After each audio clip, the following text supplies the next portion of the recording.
This is the Deputy PM, Michael McCormack, speaking. To do that. It seems a long time ago, March 1 last year, when James Kwan in Perth was the first person to die from COVID-19. But considering where we are with the rest of the world, we've done very, very well. And that's on the back of taking the best possible medical advice the whole way through Brendan Murphy, through Paul Kelly, through the Australian Health Protection Principal Committee. We've done very, very well, and we'll continue to do so. And I thank Australians for what they've done thus far, as making sure that they social distance, making sure that they quarantine when asked to do so, self-isolation, wearing masks, all those sorts of things. It's been a difficult time. It's been a very difficult time for business. It's been a very difficult time for all concerned. But we thank Australians for their magnificent efforts. We thank the truckies for being able to get all the products, all the goods, all our food right across the nation.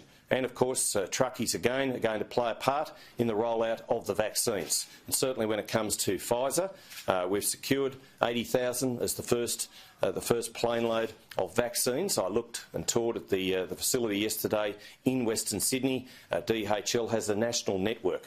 They're going to make sure that the Pfizer vaccine, first deliveries, we've got 3 million in the first shipments of this. We've secured 20 million Pfizer vaccine doses.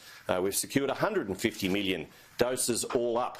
And of course the Therapeutic Goods Administration will be making certain decisions around Novavax and AstraZeneca in coming days. So it's an important time, it's a critical time. Those vaccines, those Pfizer vaccines, need to be kept, need to be stored at minus 70 degrees, and the facility I toured yesterday does just that.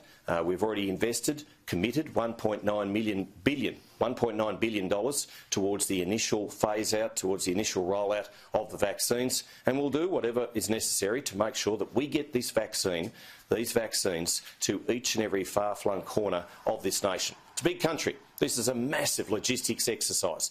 But, as I say, it's the first stage in this rollout, first few days towards some sort of normality, and we thank DHL.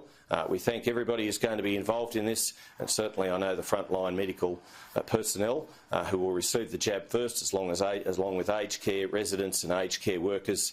They will be lining up, and I urge and encourage Australians, when the opportunity arises for them to also do that, to very much get that jab so that they can protect themselves and protect others as well. Do you believe Victoria's lockdown statewide has been proportionate, or is it no proportion?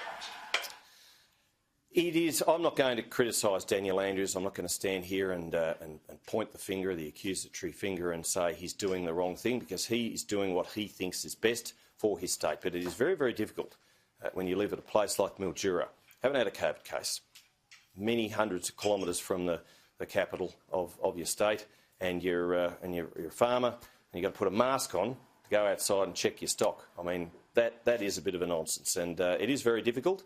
I appreciate that Daniel Andrews is making the decisions based on his CMO as to what he thinks is right for Victoria. But again, it's hard when you are in regional Victoria.